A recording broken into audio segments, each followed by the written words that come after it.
Hello my dear students, good morning to all of you. मैं हूं are के गिरी, आपका mathematics Guru.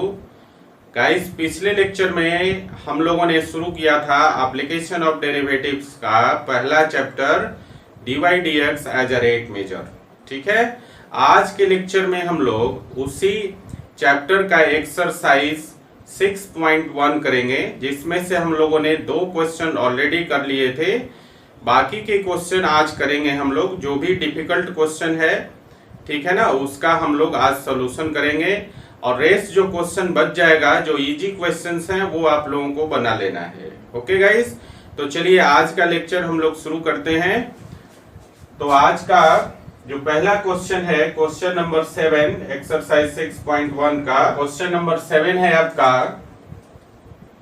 The length x of a rectangle is decreasing at the rate of 5 centimetre per second. इसके लिए बच्चों हम लोग एक रेक्टेंगल बना लेते हैं, तो कंसेप्ट बिल्कुल क्लियरली समझ में आएगा।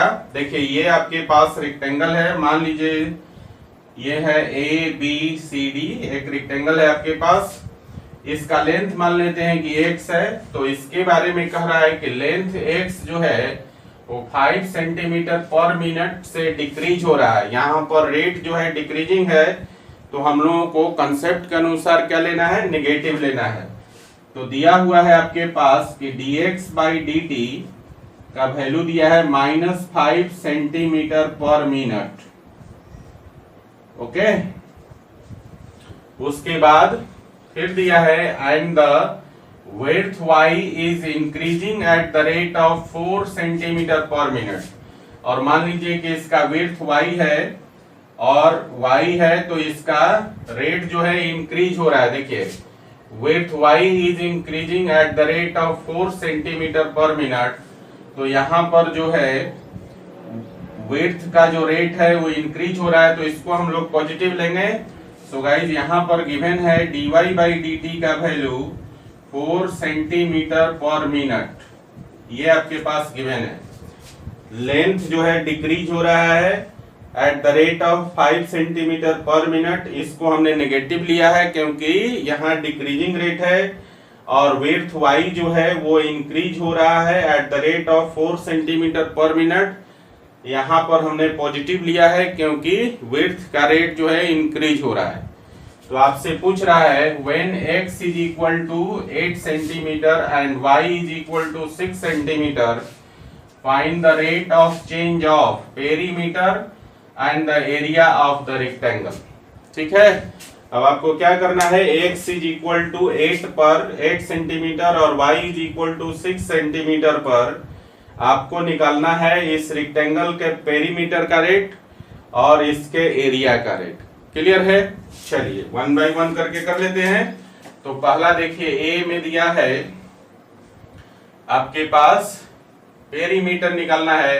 अगर पेरीमीटर को P से रिप्रेजेंट करें तो यहाँ देखिए रेक्टेंगल का पेरीमीटर होता है 2 इंटू लेंथ प्लस विड्थ होता है ना।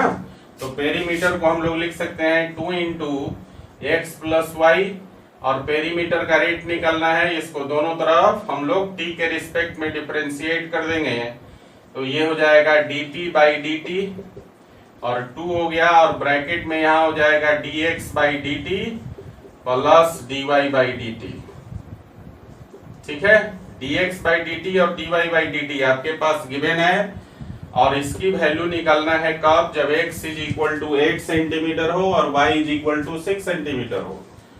So guys, the rate of perimeter dp by dt at 8 का मतलब है यहाँ पर कि x का वैल्यू 8 है और y का वैल्यू 6 है, और ये वैल्यू आपका हो जाएगा 2 इंटू, और यहाँ ध्यान दीजिए dx by dt का वैल्यू है -5 सेंटीमीटर पर मिनट और प्लस dy by dt का वैल्यू है 4 सेंटीमीटर पर मिनट। तो देखिए इसको कैलकुलेट कर लीजिए, तो -5 प्लस 4 करेंगे तो -1 हो जाएगा, और -1 में 2 से गुना कर देंगे तो ये आपका -2 हो जाएगा। तो ये हो गया -2 सेंटीमीटर पर मिनट। ये आपका जो है निकल गया पेरीमीटर का रेट। ठीक है, चलिए अब दूसरे क्वेश्चन पर आते हैं। इसका दूसरा क्वेश्चन है एरिया का रेट निकालना है। सो गाइज एरिया को हम लोग ए से डिनोट करें तो रेक्टेंगल का जो एरिया होता है लेंथ इनटू विड्थ होता है, और लेंथ x है और विड्थ y है, तो एरिया इज इक्वल टू हो जाएगा xy। और फिर से एरिया का रेट निकालना है, इसको हम लोग t के रिस्पेक्ट में डिफरेंशिएट कर देंगे तो ये हो जाएगा dA बाई dt। और यहाँ पर देखिए xy है, प्रोडक्ट रूल लग जाएगा, u इंटू v का रूप है, तो इसको हम लोग लिखेंगे y into dx by dt plus x into dy by dt। ये u इंटू v वाला रूल, प्रोडक्ट रूल लग गया। अब हम लोग यहाँ पर x इज इक्वल टू 8 और y is equal to 6, x is equal to 8 centimetre, y is equal to 6 centimetre पर dA बाई dt का वैल्यू निकाल लेंगे, और dx बाई dt और dy by dt already given है हमारे पास। सो गाइस देखिए ध्यान से, dA बाई dt का वैल्यू निकालना है at x is equal to 8 and y is equal to 6 centimetre पर, तो y का वैल्यू है 6 और इनटू देखिए dx बाई dt का वैल्यू दिया हुआ है -5 और प्लस x का वैल्यू है 8 और इनटू dy बाई dt का वैल्यू है 4 सेंटीमीटर पर मिनट। तो देखिए कितना हो जाएगा, 6 में -5 से गुना करेंगे तो -30 हो जाएगा, और यहाँ देखिए 8 में 4 से गुना करेंगे तो +32 हो जाएगा, और इसको घटा लेंगे 32 में से 30 को तो ये हो जाएगा 2। क्योंकि एरिया है तो एरिया क्या हो जाएगा, सेंटीमीटर स्क्वायर पर मिनट। ठीक है ना, यूनिट इसका हो जाएगा एरिया में सेंटीमीटर स्क्वायर पर मिनट। तो ये आपका एरिया जो है 2 सेंटीमीटर स्क्वायर पर मिनट के रेट से इंक्रीज होगा, जबकि पेरीमीटर जो है 2 सेंटीमीटर पर मिनट के रेट से डिक्रीज होगा। क्यों? क्योंकि यहाँ नेगेटिव है और यहाँ पॉजिटिव है। नेगेटिव साइन डिक्रीजिंग रेट को रिप्रेजेंट करता है और पॉजिटिव साइन जो है आपका इंक्रीजिंग रेट को रिप्रेजेंट करता है। ओके गाइस, तो ये क्वेश्चन नंबर 7 आपका बन गया, इसको उतार लीजिए। तो गाइस अगला क्वेश्चन है क्वेश्चन नंबर 8, और क्वेश्चन नंबर 8 में आपसे कह रहा है a balloon which always remains spherical on inflation is being inflated by pumping in 900 centimeter cube of gas per second। कह रहा है कि एक बलून है जिसको पंप के थ्रू उसमें गैस फिल हो रहा है और उसका जो शेप है स्फेरिकल है, ठीक है ना। और ये जो आपका बलून में जो हम गैस भर रहे हैं वो है 900 सेंटीमीटर क्यूब पर सेकेंड के रेट से, मतलब जो गैस का वॉल्यूम है वो दिया हुआ है, ठीक है ना, और वॉल्यूम का जो रेट है वो दिया हुआ है। तो यहाँ पर गिवन है, देखिए बलून का शेप जो है स्फेरिकल है, ये स्फेरिकल है, बलून का शेप स्फेरिकल है, और इसके वॉल्यूम का रेट दिया हुआ है dV बाई dt का वैल्यू दिया हुआ है कितना, 900 सेंटीमीटर क्यूब पर सेकेंड के रेट से इसमें गैस को फिल किया जा रहा है। और गैस फिल करने पर भी इसका शेप ऑलवेज जो है स्फेरिकल ही रहता है। सो गाइस पूछ रहा है आपसे find the rate at which the radius of the balloon increases when the radius is 15 centimetre. पूछ रहा है कि रेडियस का रेट निकालना है, dr बाई dt का वैल्यू निकालना है, समझे, और कब निकालना है, एट रेडियस का वैल्यू दिया है 15 सेंटीमीटर। क्लियर, क्वेश्चन समझ में आया। एक बलून है जिसमें 900 सेंटीमीटर क्यूब पर सेकेंड के रेट से गैस फिल किया जा रहा है, बलून का शेप हमेशा स्फेरिकल रहता है, तो आपसे पूछ रहा है कि रेडियस का रेट क्या होगा, ठीक है ना, जब रेडियस का वैल्यू दिया हुआ है 15 सेंटीमीटर। ठीक है, चलिए अब यहां पर देखिए, वी नो दैट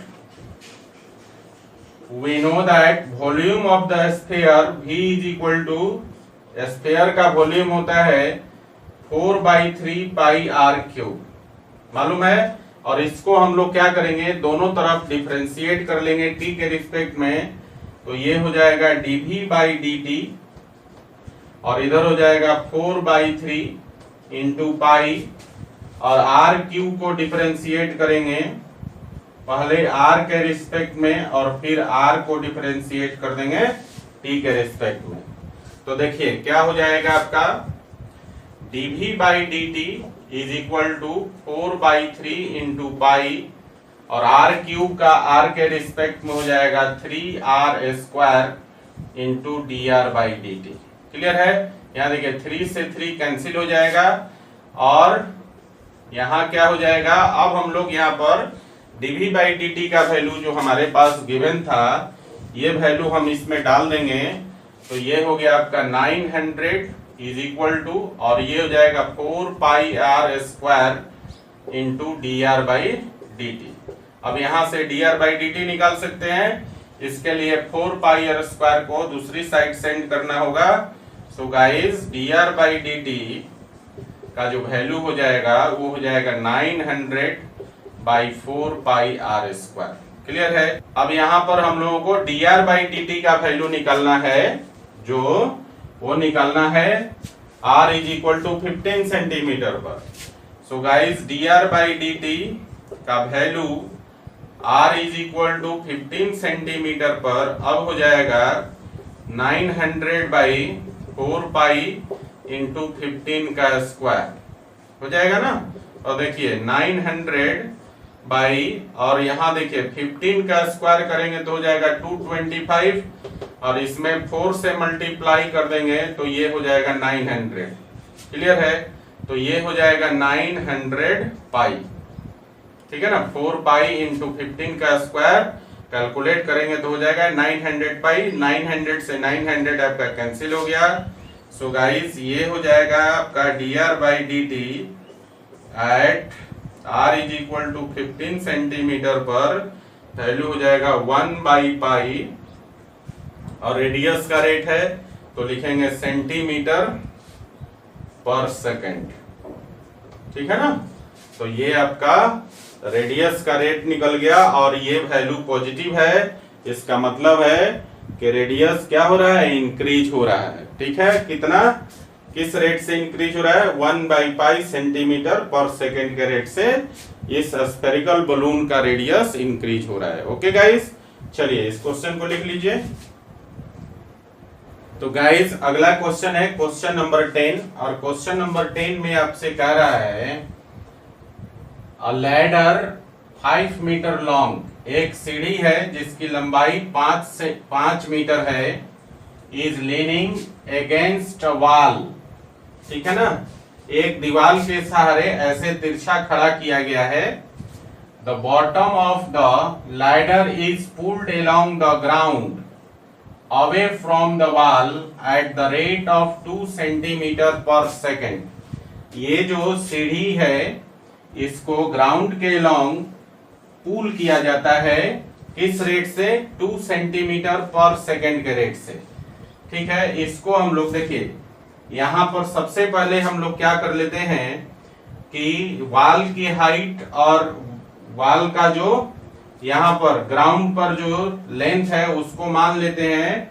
मान लिया कि ग्राउंड पर जो लेंथ है वो हो गया x, और वॉल की हाइट को मान लिया y। तो आप देखिए यहाँ पर जो सीढ़ी को है वो दीवार से दूर खींचा जा रहा है 2 सेंटीमीटर पर सेकेंड के रेट से। सो गाइज यहाँ पर आपके पास दिया हुआ है कि dx/dt, क्योंकि ग्राउंड के लॉन्ग जो डिस्टेंस है उसको हमने x मान लिया, तो dx/dt का वैल्यू जो है दिया हुआ है, कितना खींचा जा रहा है तो बढ़ रहा है ना, इंक्रीज हो रहा है। तो रेट यहाँ पर कितना है, 2 सेंटीमीटर। देखिए dx/dt का वैल्यू गिवन है आपका 2 सेंटीमीटर पर सेकेंड, ठीक है ना। अब इसको हम लोग थोड़ा मीटर में चेंज कर लें तो 0.02 मीटर पर सेकेंड हो जाएगा, यूनिट चेंज किया तो। एक बार फिर से समझिए क्वेश्चन को, एक दीवार है आपके पास, इस पर इस तरह से तिरछा एक सीढ़ी है लगा हुआ। अब क्या है कि यहाँ पर सीढ़ी का जो लेंथ है वो 5 मीटर है और इस सीढ़ी को दीवार से दूर खींचा जा रहा है और किस रेट से 2 सेंटीमीटर पर सेकेंड के रेट से खींचा जा रहा है दीवार से दूर इसको। ठीक है, तो इसके रेट को हमने क्या किया कि सेंटीमीटर से मीटर में चेंज कर दिया, चूंकि मीटर में यहाँ पर सीढ़ी का जो लेंथ है वो मीटर में दिया हुआ है, इसलिए सेम यूनिट में ही कैलकुलेशन करेंगे तो आंसर आएगा, अदरवाइज आंसर गलत हो जाएगा। क्लियर है ना। यहाँ पर हमने एक चीज और भी किया कि ग्राउंड के लॉन्ग जो लेंथ है उसको x मान दिया और जो वाल की हाइट है उसको y मान दिया। सो गाइज यहाँ पर dx बाई dt मतलब जो सीढ़ी खींचने का रेट है दीवार से दूर वो आपके पास गिवन था 2 सेंटीमीटर पर सेकेंड, जिसका यूनिट चेंज करके हमने लिख दिया 0.02 मीटर पर सेकेंड, सेंटीमीटर से मीटर में चेंज कर दिया। ठीक है, यहां तक बात समझ में आ गई। अब आपसे पूछ रहा है how fast is it's height on the ground on the wall decreasing, मतलब ये जैसे जैसे सीढ़ी को आप इस तरफ खींचेंगे तो सीढ़ी ऊपर से नीचे की तरफ खिसकेगा, मतलब यहाँ पर रेट डिक्रीज होगा, समझे ना। तो कह रहा है कि किस रेट से सीढ़ी दीवार पर नीचे की तरफ खिसकेगा, तो आपसे पूछ रहा है dy बाई dt का वैल्यू क्या होगा। समझ गए, dx बाई dt गिवन है, पूछ रहा है dy बाई dt का वैल्यू क्या होगा। when the foot of ladder is 4 metre away from the wall, और दिया हुआ है कि इस दीवार से 4 मीटर की दूरी पर जब सीढ़ी रहेगी तो उस समय dy बाई dt का वैल्यू क्या होगा। मतलब दिया हुआ है कि x का value at x is equal to 4 metre पर, x का वैल्यू जब 4 मीटर हो, तो ग्राउंड के लॉन्ग जो डिस्टेंस 4 मीटर हो तो उस समय जो दीवार पर सीढ़ी खिसक रही है नीचे की तरफ उसका रेट क्या होगा, dy बाई dt का वैल्यू पूछ रहा है। क्लियर है, चलिए बनाते हैं।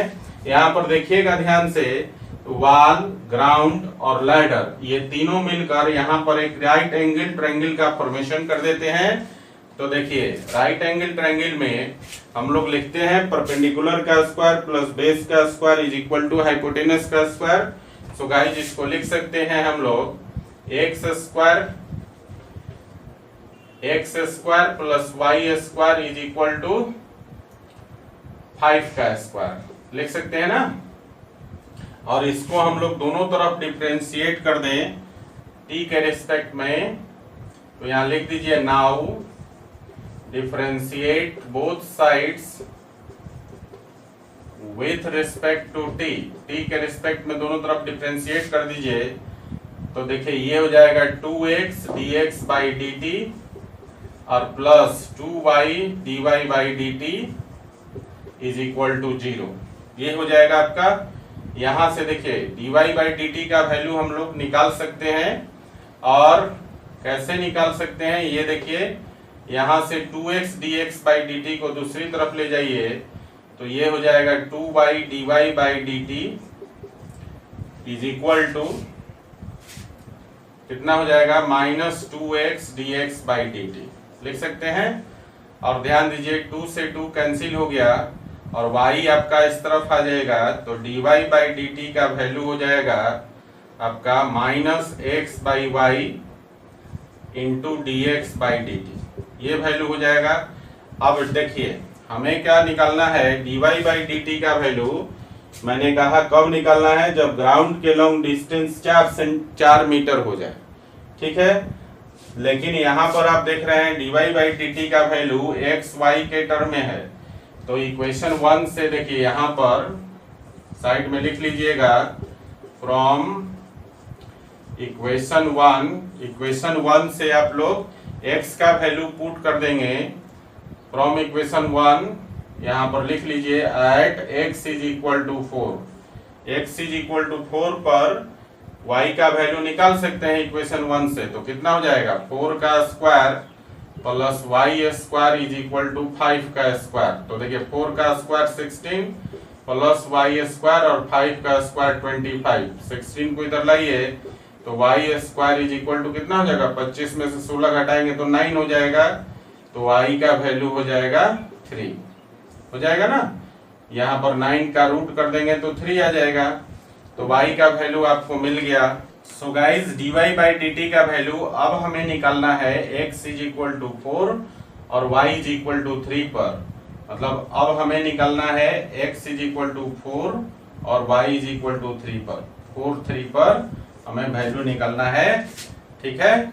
सो dy बाई dt एट 4 3 का मतलब है x का वैल्यू 4 और y का वैल्यू 3, और ये है आपका माइनस, और x का वैल्यू 4 डाल देंगे, y का वैल्यू 3 डाल दीजिए, और dx बाई dt का वैल्यू ऑलरेडी हम लोग यहाँ पर हमारे पास गिवन है, और ये वैल्यू है आपका 0.02 मीटर पर सेकेंड।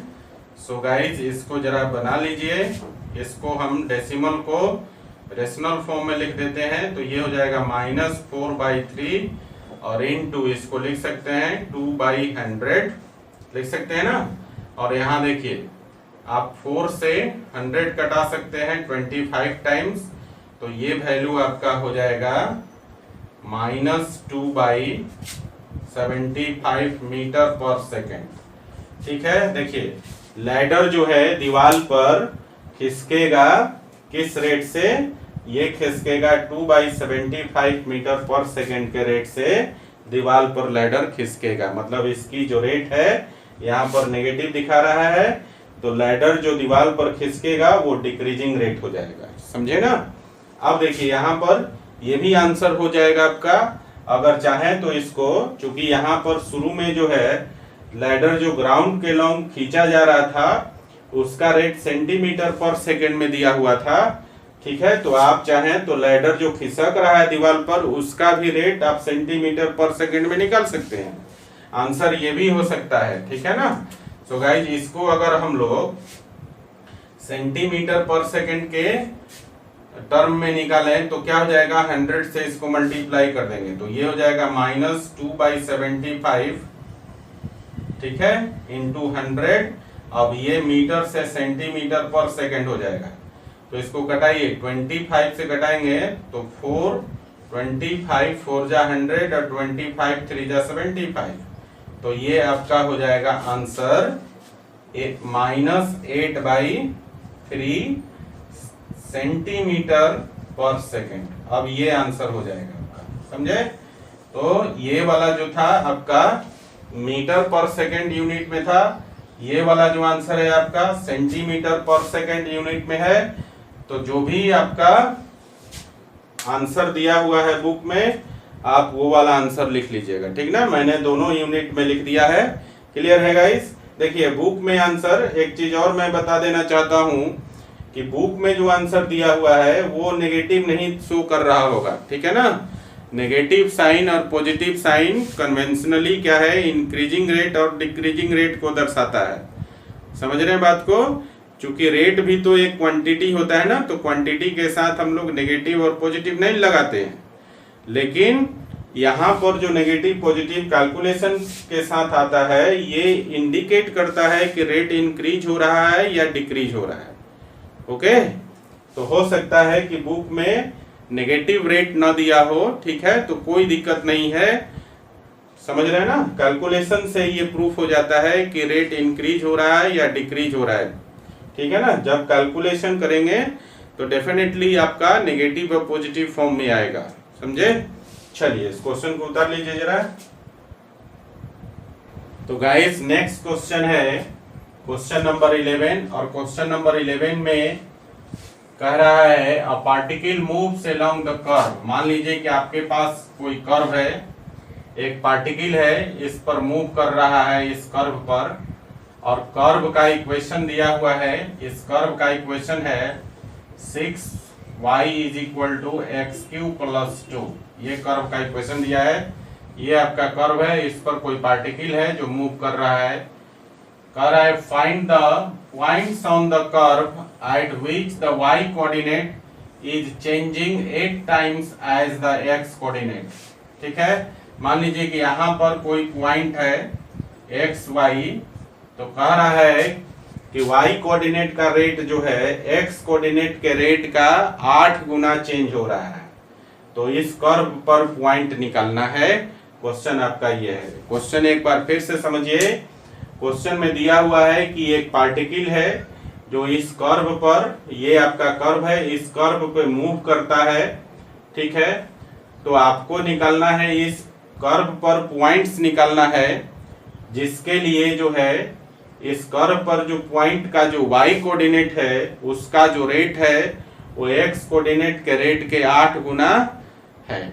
समझ गए ना। ये दिखा रहा है कि at which the y coordinate is changing 8 times as the x coordinate. y coordinate का जो रेट है x कोऑर्डिनेट के रेट का 8 गुना चेंज हो रहा है, ठीक है। तो इस कर्व पर पॉइंट निकालना है। ओके, तो मान लिया यहाँ पर, इसको आप लेट कर लीजिए, ठीक है ना।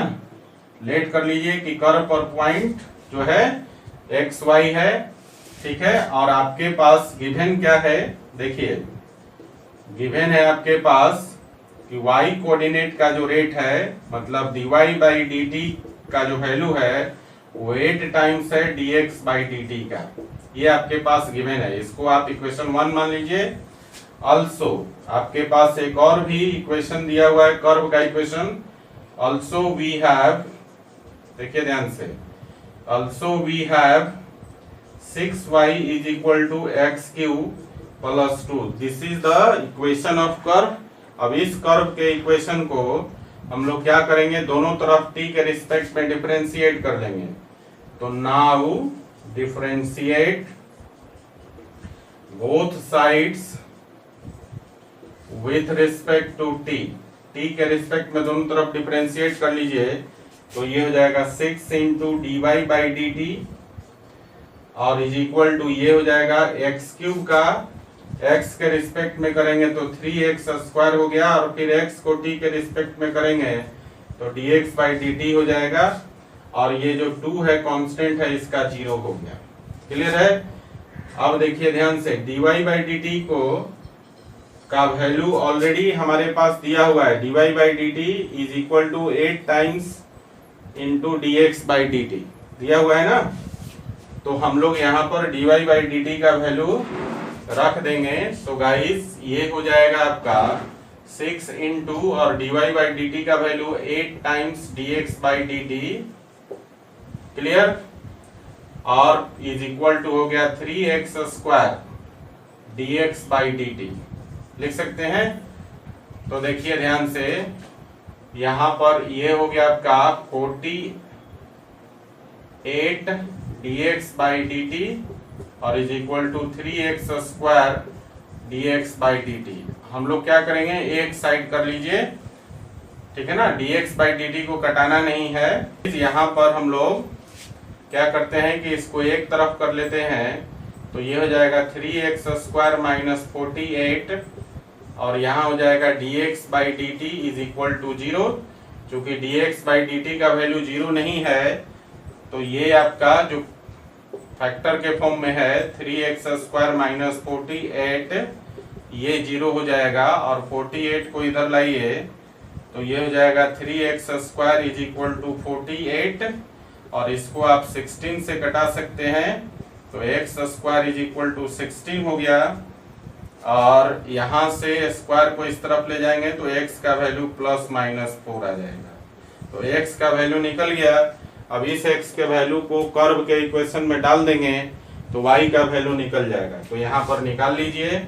देखिए at x is equal to plus 4, तो y का वैल्यू क्या हो जाएगा, तो x का वैल्यू प्लस 4 रख देंगे तो ये हो जाएगा आपका 6y, और 4 का क्यूब करेंगे तो 64 और प्लस हो गया 2, ये हो गया आपका 66, और ये 6 से कट जाएगा 11 टाइम तो y का वैल्यू हो गया 11। So guys x is equal to 4 पर जो पॉइंट का कोऑर्डिनेट हो जाएगा x का वैल्यू 4, y का वैल्यू 11, ठीक है।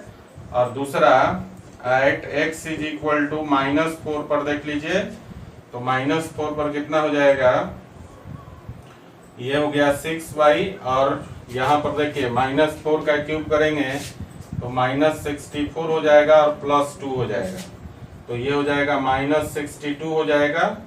और यहाँ से y का जो वैल्यू हो जाएगा -62/6, तो ये हो जाएगा आपका 31/3, तो y का वैल्यू हो गया -31/3।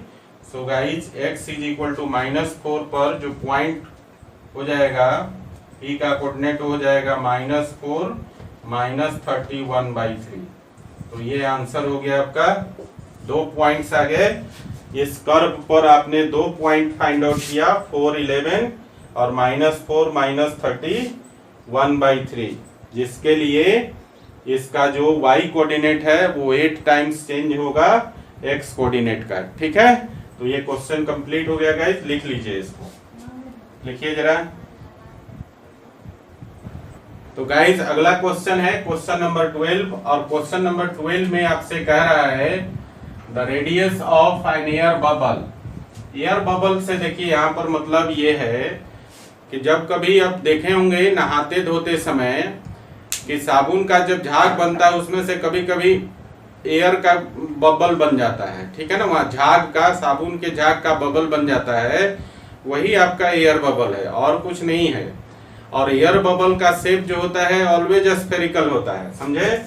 मतलब एयर बबल का शेप जो है स्फेरिकल शेप होता है। ये आपके पास स्फेरिकल शेप का होता है एयर बबल, और ये जो है आपका एयर बबल है। समझ गए ना? क्लियर है? मैंने क्या कहा कि नहाते धोते समय कभी कभी आपने देखा होगा कि साबुन लगाते समय वहां पर सोप का जो झाग बनता है उसमें से बबल भी बन जाता है, वही एयर बबल है जिसका शेप स्फेरिकल होता है। तो कह रहा है कि the radius of an air bubble is increasing at the rate of 1/2 centimetre per second. मतलब इसका जो रेडियस है, देखिए dr/dt का वैल्यू दिया हुआ है, इस एयर बबल के रेडियस का रेट जो है 1/2 सेंटीमीटर पर सेकेंड के रेट से इंक्रीज हो रहा है। तो आपसे पूछ रहा है at what rate is the volume of the bubble increasing when the radius is 1 centimetre. कह रहा है आपको dv/dt का वैल्यू निकालना है, मतलब वॉल्यूम का रेट निकालना है आपको, और कब? जब r का वैल्यू 1 सेंटीमीटर हो।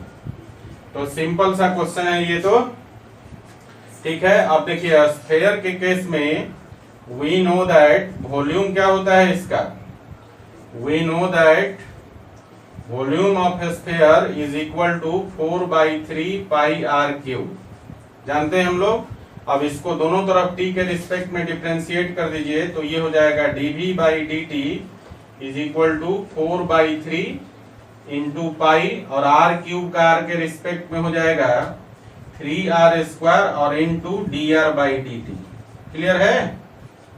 चलिए यहाँ देखिए जरा, 3 से 3 कैंसिल हो गया, तो इसको हम लिख सकते हैं dv/dt is equal to 4πr² और dr/dt। और आपके पास दोनों वैल्यू दिया हुआ है। dr/dt का वैल्यू ऑलरेडी दिया हुआ है 1/2 सेंटीमीटर पर सेकेंड, और r इज इक्वल टू 1 पे आपसे पूछ रहा है dv/dt का वैल्यू क्या होगा। सो गाइज यहाँ पर हम लोग वैल्यू डाल देंगे, r का वैल्यू और dr/dt का वैल्यू। सो dv/dt का value r is equal to 1 पर, r इज इक्वल टू 1 पर हो जाएगा आपका 4 पाई, और इंटू r का वैल्यू क्या है 1, तो 1² और इंटू dr/dt का वैल्यू है 1/2 सेंटीमीटर पर सेकेंड। तो 2 से 4 कट गया 2 टाइम्स। सो गाइज ये वैल्यू हो जाएगा अब आपका कितना, 2 पाई सेंटीमीटर, और चूंकि वॉल्यूम है तो सेंटीमीटर क्यूब पर सेकेंड हो जाएगा इसका यूनिट। सो गाइज इस एयर बबल का वॉल्यूम जो है 2 पाई सेंटीमीटर क्यूब पर सेकेंड के रेट से इंक्रीज करेगा। क्लियर है? चलिए इस क्वेश्चन को लिख लीजिए जरा। तो गाइज अगला क्वेश्चन है क्वेश्चन नंबर 13, और इसमें दिया हुआ है a balloon which always remains spherical has a variable diameter 3/2 2x + 1. ठीक है. A balloon which always remains spherical has variable diameter 3/2 × 2x + 1. Then find the rate of change of its volume with respect to x. देखिए यहाँ पर आपके पास एक balloon है जो spherical होता है. ठीक है ना.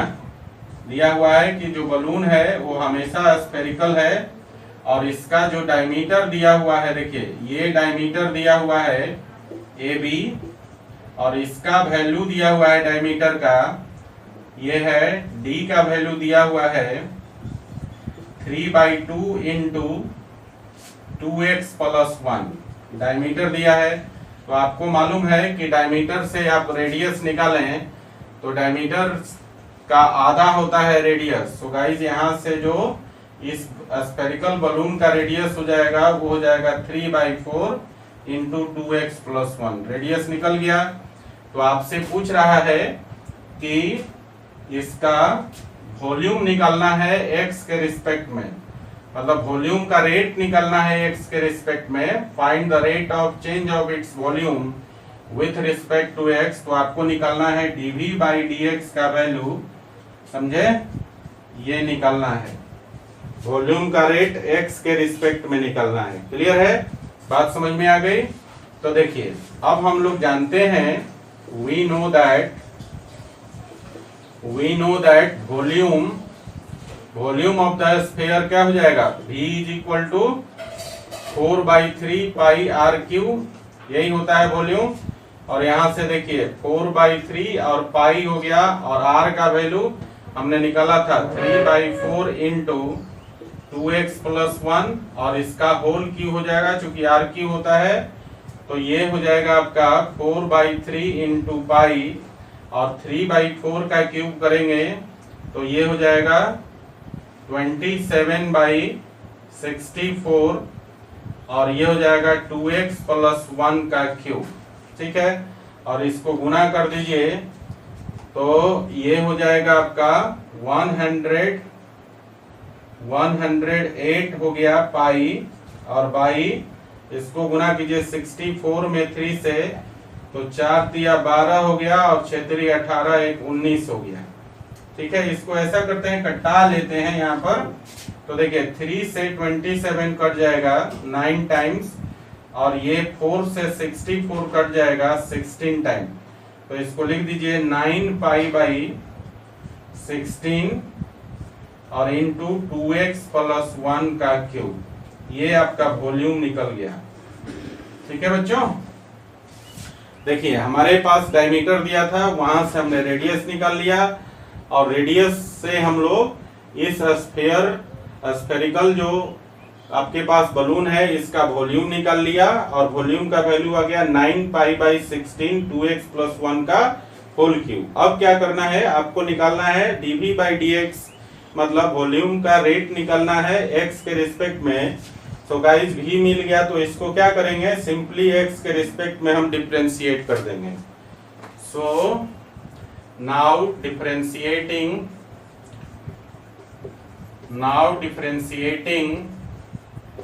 both sides with respect to x. x के रिस्पेक्ट में डिफरेंशिएट कर दीजिए तो ये हो जाएगा आपका dv/dx = और 9π/16 तो कांस्टेंट है आपका, बाहर हो गया. और देखिए इसके लिए x⁴n का कॉन्सेप्ट यूज करेंगे तो ये हो जाएगा 3 × 2x + 1 का होल स्क्वायर और इंटू 2x + 1 का हो जाएगा 2. ठीक है. तो यहाँ 2 से 16 कट जाएगा 8 टाइम्स और ये आप गुना कर दीजिए तो फाइनली जो है dv/dx का जो वैल्यू हो जाएगा वो हो जाएगा आपका 27π/8 × 2x + 1 का होल स्क्वायर. तो ये निकल गया बच्चों क्या, वॉल्यूम का रेट x के रिस्पेक्ट में और ये निकल गया आपका 27π/8 × 2x + 1 का होल स्क्वायर. क्लियर है. तो ये हो गया आंसर आपका जो पूछ रहा आपसे dv/dx का वैल्यू क्या होगा, मतलब वॉल्यूम का रेट x के रिस्पेक्ट में क्या होगा, और वो वैल्यू आपका निकल गया 27 pi by 8 into 2x plus 1 का होल स्क्वायर। ये हो गया आंसर इसका। ठीक है, चलिए लिखिए इसको जरा। तो गाइस अगला क्वेश्चन है क्वेश्चन नंबर 14, और क्वेश्चन नंबर 14 देखिए हमसे क्या कह रहा है। Sand is pouring from a pipe, एक पाइप से सैंड को गिराया जाता है eight the rate of 12 centimetre cube पर सेकेंड। जो सैंड का रेट है वॉल्यूम का, उस सैंड के वॉल्यूम का जो रेट है वो है 12 सेंटीमीटर क्यूब पर सेकेंड के रेट से पाइप से सैंड को पोर किया जा रहा है, मतलब गिराया जा रहा है।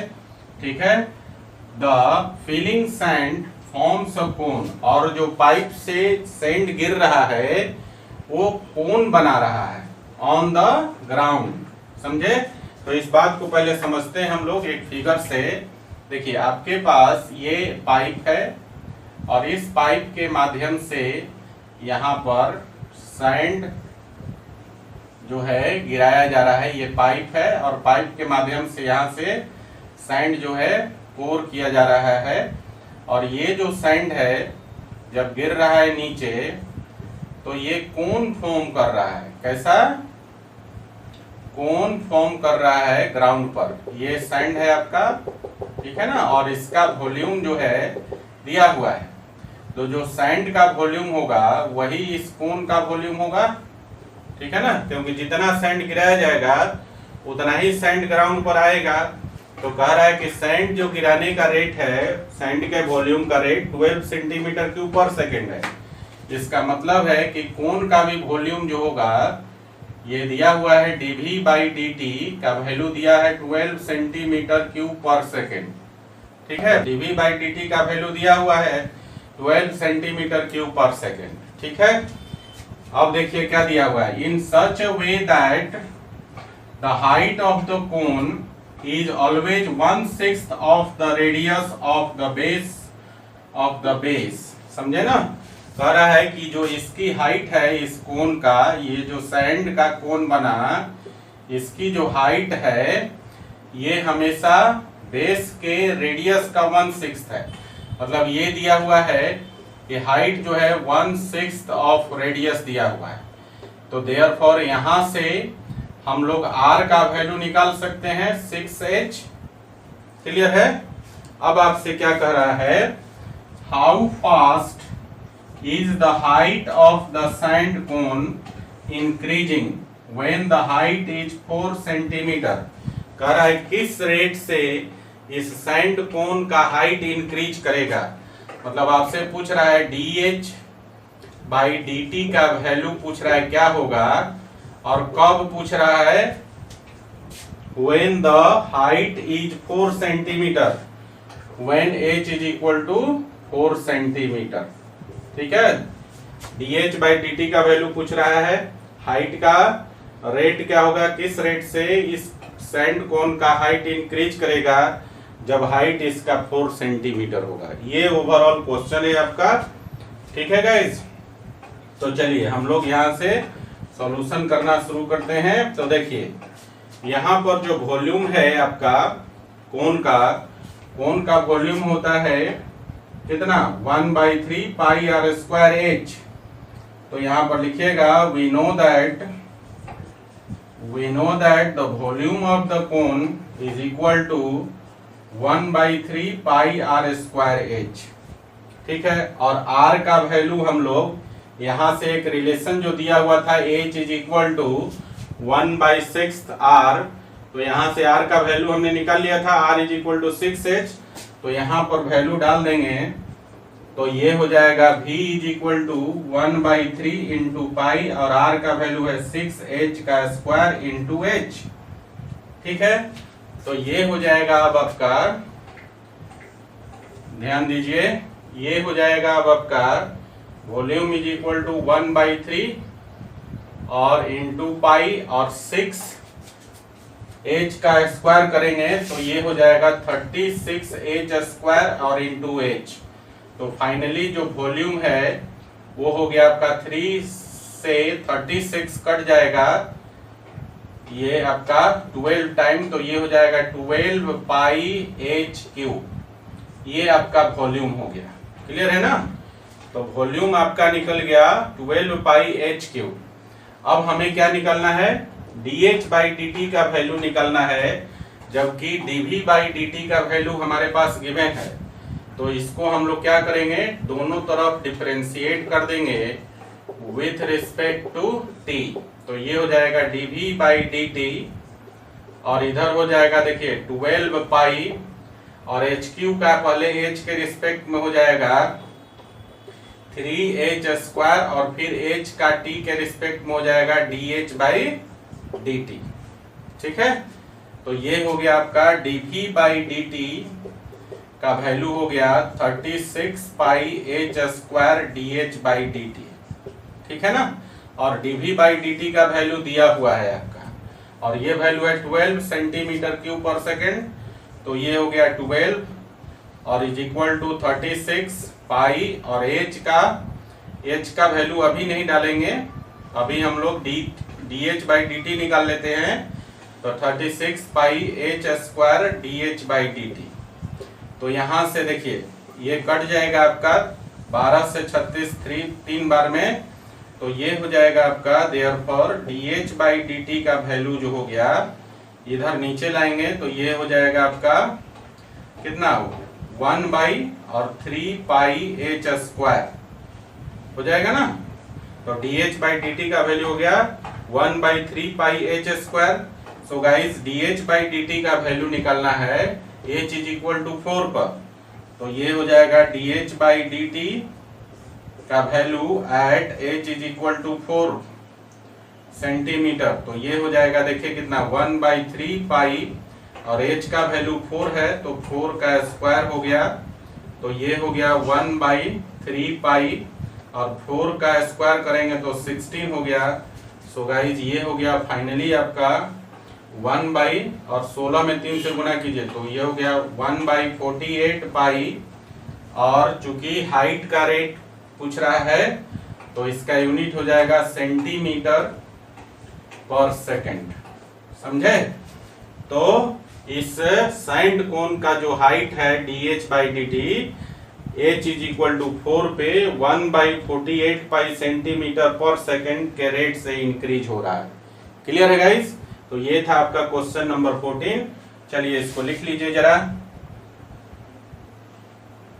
तो गाइस अब मैं आप लोगों को 4 टर्म्स बताने वाला हूं, ध्यान से आप समझिएगा। इसमें से 4 टर्म्स जो है ये बहुत इंपॉर्टेंट है, और कई बार मैथमेटिक्स के दूसरे सेक्शन में भी ये इस पर क्वेश्चन आता है। देखिए, एक होता है टोटल कॉस्ट, दूसरा है मार्जिनल कॉस्ट, तीसरा है रेवेन्यू कॉस्ट, टोटल रेवेन्यू, और चौथा है मार्जिनल रेवेन्यू। देखिए जनरली टोटल कॉस्ट को CX से डिनोट करते हैं, ठीक है ना। टोटल कॉस्ट का मतलब है कि किसी भी प्रोडक्ट को बनाने में जितना भी कॉस्ट आया है वो आपका हो गया टोटल कॉस्ट, ठीक है ना। उसमें सारे चीज इंक्लूडेड होते हैं, रॉ मटेरियल से लेकर लेबर कॉस्ट वगैरह सारा कुछ, इलेक्ट्रिसिटी बिल और मशीनरी का बिल जितना भी आता है वो सारा इंक्लूड हो जाए तो ये हो जाता है आपका टोटल कॉस्ट, ठीक है। अब है मार्जिनल कॉस्ट है, और मार्जिनल कॉस्ट हम लोग निकालते कैसे हैं, टोटल कॉस्ट को डिफरेंशिएट कर देते हैं। तो मार्जिनल कॉस्ट जो होता है वो derivative of total cost with respect to x हो जाएगा, ठीक है। बात समझ में आई? टोटल कॉस्ट का मतलब है कि किसी भी चीज के प्रोडक्शन में जितने भी कॉस्ट आए हैं वो सब मिलाकर होता है टोटल कॉस्ट, और उसको हम लोग अगर डिफरेंशिएट कर दें तो हो जाता है मार्जिनल कॉस्ट। क्लियर है?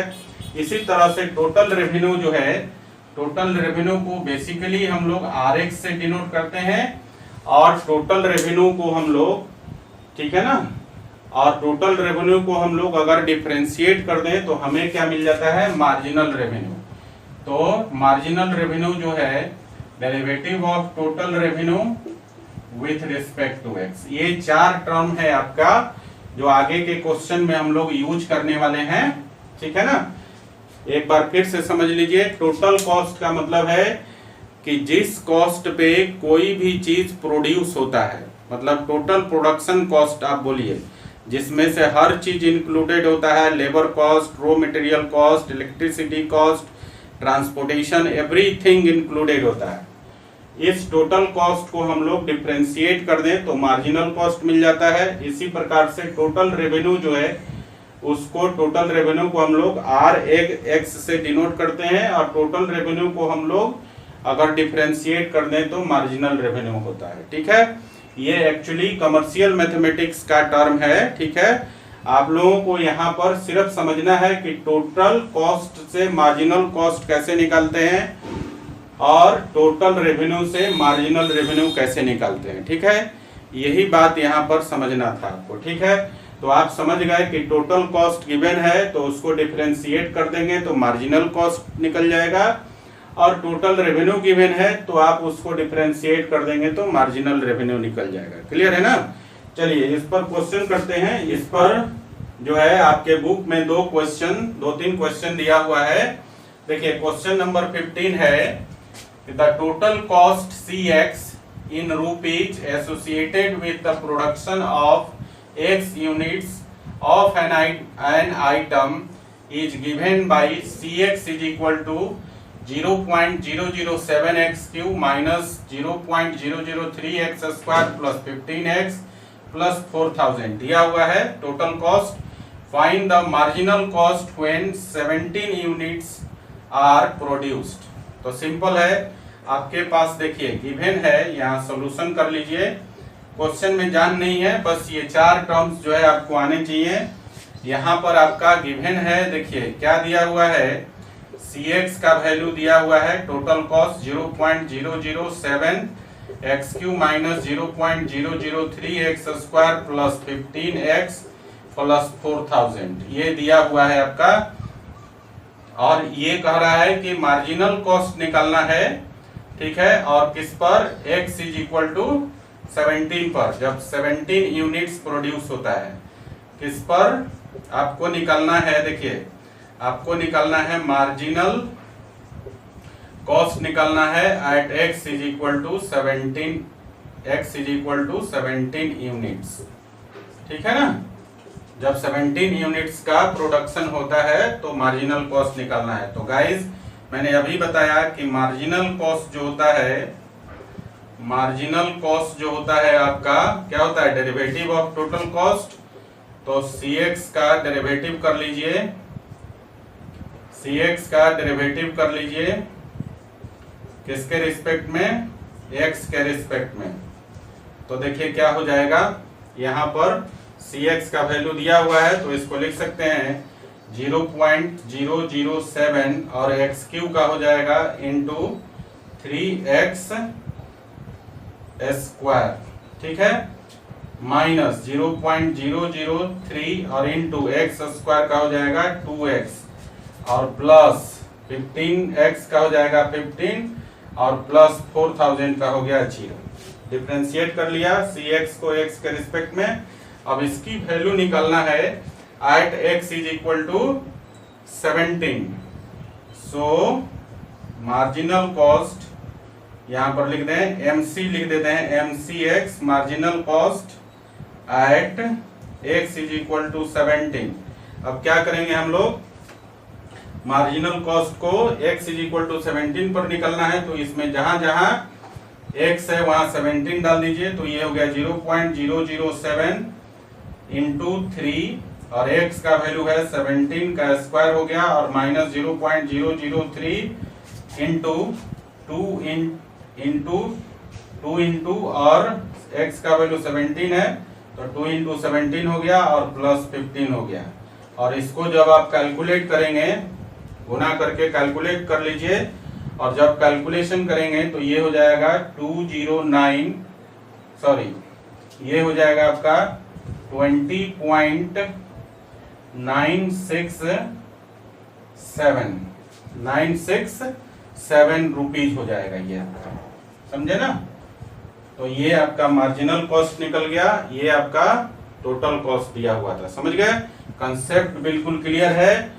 टोटल कॉस्ट गिवन था, मार्जिनल कॉस्ट निकालना था, टोटल कॉस्ट को डिफरेंशिएट कर दिया x के रिस्पेक्ट में, तो मार्जिनल कॉस्ट मिल गया और x इज इक्वल टू 7 पर उसका हम लोग वैल्यू निकाल लिया। और ये जो मार्जिनल कॉस्ट निकला आपका, ये हो गया आपका कितना 20.967 रुपीज आया आपका मार्जिनल कॉस्ट। ठीक है, इसी प्रकार से आप लोग क्वेश्चन नंबर 16 भी बना सकते हैं। पहले आप इसको लिख लीजिए।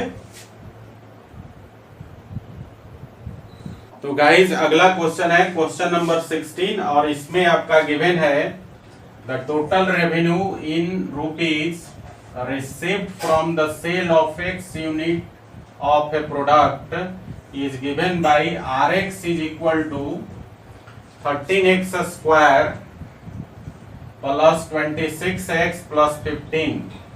ये आपका टोटल रेवेन्यू दिया हुआ है। रेवेन्यू का मतलब है कि मार्केट में बेचने के बाद किसी प्रोडक्ट का जो हमें प्राइस मिलता है, जो हमें दाम मिलता है, जो वैल्यू मिलता है, वो होता है आपका, ठीक है, टोटल रेवेन्यू। ठीक है ना।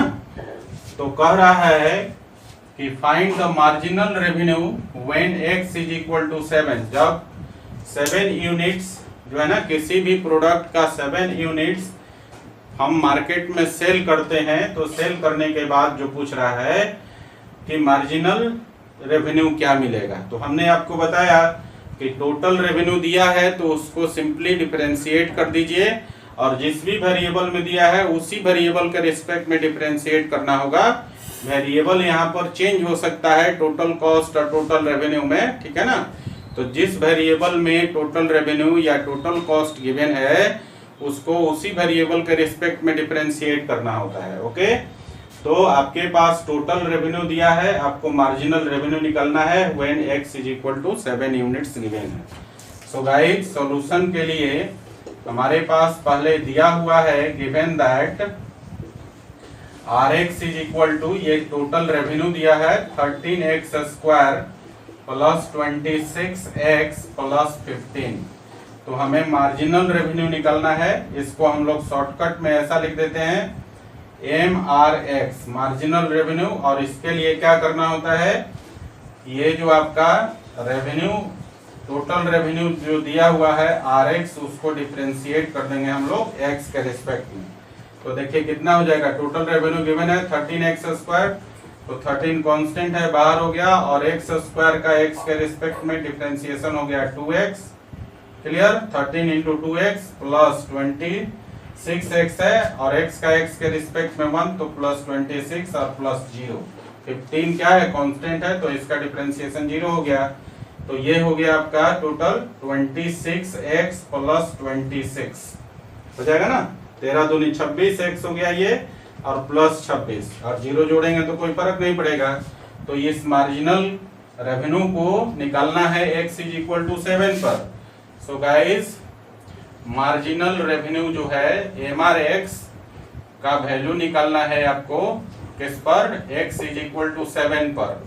तो ये वैल्यू आपका हो जाएगा, देखिए कितना, 26 में 7 से गुना कर दीजिए और फिर 26 को जोड़ दीजिए। तो जब इसको आप कैलकुलेट करेंगे, गुना करके जोड़ेंगे, तो इसकी वैल्यू आ जाएगी 208 रुपीज। तो ये आपका मार्जिनल रेवेन्यू निकल गया। ठीक है, और इस प्रकार से क्वेश्चन नंबर 16 बन गया। क्वेश्चन नंबर 16 और 15 जो हमने दो अभी बताया, टोटल कॉस्ट और टोटल रेवेन्यू पर बेस्ड है। टोटल कॉस्ट दिया था, उसमें आपको मार्जिनल कॉस्ट निकालना था, और यहाँ टोटल रेवेन्यू दिया हुआ है, आपको मार्जिनल रेवेन्यू निकालना है। इसी प्रकार से और भी क्वेश्चन हो सकते हैं। कंसेप्ट बिल्कुल वही है जो हमने 4 टर्म बताए आपको। ठीक है, क्वेश्चन में जान नहीं होता है, बस खाली लैंग्वेज में आपको थोड़ी प्रॉब्लम है, लैंग्वेज समझ में आनी चाहिए, समझे ना। तो ये था आपका एक्सरसाइज 6.1 एनसीईआरटी का, और ये पूरी तरह से कंप्लीट हो गया है गाइस।